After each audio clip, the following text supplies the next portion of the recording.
ये आकाशवाणी है। प्रस्तुत है कार्यक्रम सुर्खियों में। इसके अंतर्गत सुनिए, भारत में बाघ संरक्षण के लिए प्रोजेक्ट टाइगर के स्वर्णिम 50 साल पूरे होने पर चर्चा। इसमें भाग ले रहे हैं पर्यावरणविद मुकुल सानवाल और आकाशवाणी संवाददाता हर्ष रंजन। आज से 50 साल पहले हमने एक प्रोजेक्ट शुरू किया था बाघों को बचाने की, उनको एक बढ़िया सुकून भरा पर्यावरण देने की। एक वो भी दौर था जब पूरी दुनिया में, भारत में भी बाघों की आबादी कम हो रही थी। लेकिन पिछले 50 वर्षों में, खासकर पिछले 8-10 वर्षों में, इसमें काफी तेजी से वृद्धि हुई है। इसे आप कैसे देखते हैं? भारत में पहले करीब 40,000 बाघ हुआ करते थे 100 साल पहले।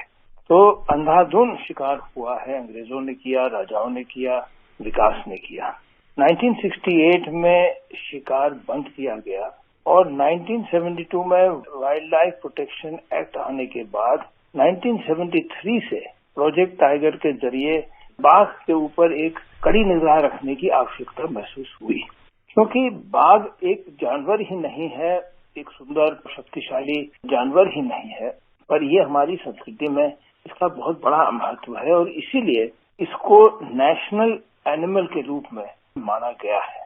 अब जो बाघ की सबसे बड़ी खासियत ये है कि एक बाघ करीब 80 स्क्वायर किलोमीटर के क्षेत्र की आवश्यकता होती है और ये करीब 200 या 300 स्क्वायर किलोमीटर तक ये भ्रमण करता है, घूमता है, चारे के लिए, रहने के लिए, सर्वाइवर के लिए, बच्चों के साथ घूमना फिरना। इसको एक शेर की तुलना में ये बहुत बड़ा फर्क है। जो शेर अफ्रीका में दिखाई देते हैं वो इस तरह से नहीं घूमते हैं, तो उनका स्वभाव ही अलग होता है। तो इसको देखते हुए जब से ये बात शुरू हुई, इनकी संरक्षा के लिए ये आवश्यक है कि इन्हीं को ही नहीं पर जो पूरा क्षेत्र है जिसमें ये भ्रमण करते हैं उसकी भी सुरक्षा होगी। तो इससे देश को फायदा होगा आगे चल के, क्योंकि बायोलॉजिकल डाइवर्सिटी एक संतुलन बना रहेगा। वहां से रिजर्व की जब स्थापना हुई और इनकी संख्या बढ़ने लगी तो जो आसपास लोग रहते हैं उनके साथ टकराव भी बढ़ा। तो मेरे विचार में बहुत बड़ा कदम था कि इस दिशा पर आगे बढ़ा जाए। उतना ही बड़ा या कुछ हद तक उससे भी बड़ा कदम ये था, या अभी जो हो रहा है, कि इनकी गणना की जाए, इनकी सुरक्षा स्थापित की जाए और एक फॉरेस्ट डिपार्टमेंट के एक अलग ही समूह को कायम करके इनके सुरक्षा के लिए रखा जाए ताकि इनकी वृद्धि हो सके। मुकुल जी, आज जब प्रधानमंत्री प्रोजेक्ट टाइगर के 50 वर्ष पूरे होने के मौके पे बोल रहे थे तो ये बड़ा ही एक रोचक सा आंकड़ा उन्होंने दिया। चूंकि आप क्षेत्र की बात कर रहे हैं इसलिए मैंने बीच में ये आंकड़े सुनाना जरूरी है।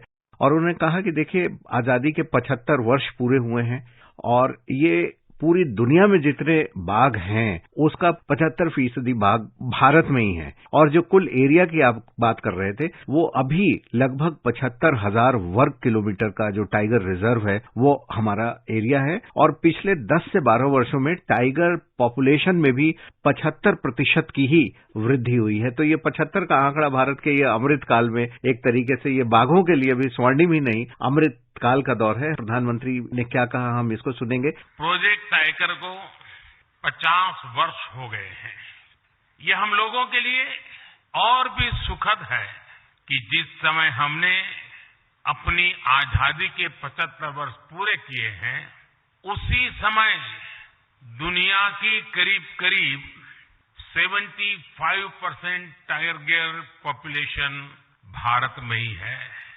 ये भी संयोग है कि भारत में टाइगर रिजर्व भी 75,000 वर्ग किलोमीटर का और बीते 10-12 वर्षों में टाइगर पॉपुलेशन भी 75% बढ़ी है। ये सभी के प्रयासों से संभव हो सका है और इसके लिए मैं पूरे देश को बहुत बहुत बधाई देता हूं। लेकिन इस पर आपकी टिप्पणी क्या है? प्रधानमंत्री ने जो आंकड़ा दिया है वो इसलिए महत्वपूर्ण है कि जैसे जैसे संख्या बढ़ेगी वैसे ही समस्याएं भी बढ़ेंगी। और क्योंकि प्रधानमंत्री ने अपने को इससे जोड़ा है इसलिए इसका एक परिणाम अवश्य ये होगा, फॉरेस्ट ब्यूरोक्रेसी कहिए या एक लक्ष्य रहेगा कि हमको इनकी संख्या की वृद्धि में कमी नहीं होने देनी है बल्कि बढ़ते रहने देना है। और उसके साथ साथ अब ये बात सामने आ रही है कि करीब 25 से 30% टाइगर रिजर्व में नहीं है, उसके बाहर है।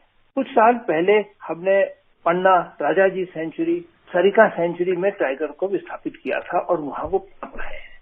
तो मेरे ख्याल से जो प्रधानमंत्री जी ने दिशा दी है और जो अपने को इससे सम्मिलित करके जो इसका राष्ट्रीय स्तर पर जो महत्व रखा है, उससे ये अवश्य होगा कि ये फैलेगा, और जब ये फैलेगा तो और भी वृद्धि होगी संख्या में। आपने एक और बात कही कि अन्य देशों में टाइगर करीब करीब समाप्त हो रहे हैं। लाओस, वियतनाम में 15, 16, 20 टाइगर के करीब रह गए हैं, और ये माना जाता है कि अगर संख्या घटती जाएगी तो उनके आगे परवरिश की क्षमता भी घटती चली जाएगी। तो हमको इस बात को देखना है, इन आंकड़ों के पीछे या इन आंकड़ों का महत्व क्या है, और वो ये है कि प्रधानमंत्री जी ने अपने को इसमें सम्मिलित करके एक विभाग को, मंत्रालय को एक दिशा दी है कि देखो, इनकी सुरक्षा ही नहीं करनी है, इनको पनपाना है, आगे बढ़ाना है। मुकुल जी, ये एक चुनौती तो है बहुत बड़ी, लेकिन सरकार के प्रयास से इसको शायद काबू में किया जा सके, क्योंकि को एग्जिस्टेंस की बात हो रही है। और साथ ही प्रधानमंत्री ने और भी इम्पोर्टेंट बात कही कि हमारे देश में जो सिर्फ बाघों को बचाने के लेकर है, एक यहाँ की संस्कृति है, एक समाज में बायोडाइवर्सिटी को लेकर आपने पर्यावरण पे काम किया है, पर्यावरण को लेकर एक स्वाभाविक आग्रह है, वो हमारे अंदर छुपा हुआ है। इसी वजह से हम इकोलॉजी और इकोनॉमी में इसे दो नहीं मानते कि दोनों एक दूसरे के पूरक ही मान के चलते हैं। और शायद यही वजह है कि भारत में कई समाज, कई आदिवासी समुदाय ऐसे पाए जाते हैं जो बाघों की पूजा भी करते हैं। ये जब ब्रिटिश शासन काल में और ब्रिटिश शासन काल के तुरंत बाद तक ये भावना बनी रही कि टकराव होता है विकास के साथ। प्रधानमंत्री जी ने सही कहा है, टकराव नहीं होता है, टकराव उस प्रकार के विकास से होता है जो इस भावना को या वन जंतु या जंगल की भावना को या जंगल के महत्व को नहीं समझता है। आज भी डैम बनेंगे, सड़कें बनेंगी, पर उसमें व्यवस्था की जाएगी कि हाथी है या टाइगर है वो एक कोने से दूसरे कोने में जा सके। पुल बनाए जा रहे हैं, ये पहले नहीं बनते थे, इस मात्रा में कभी नहीं बनते थे पुल।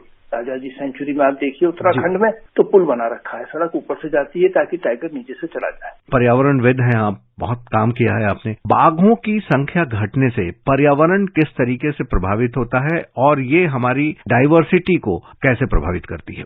टाइगर का जो क्षेत्र होता है, मैंने कहा आपसे, कम से कम 80 स्क्वायर किलोमीटर एक मेल टाइगर अपना क्षेत्र मानता है। जब वो अपना क्षेत्र मानता है तो वो अन्य जंतुओं को भी संतुलन में रखता है।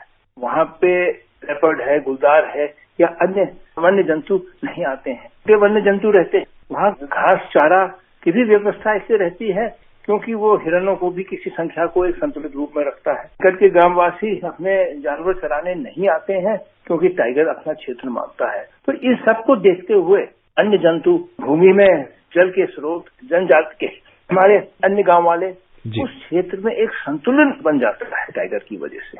ये संतुलन हाथी की वजह से नहीं बनता है, ये सिर्फ टाइगर की वजह से बनता है क्योंकि वो शिकार करता है, वो एक पावरफुल एनिमल है, वो अपने क्षेत्र को बचाता है।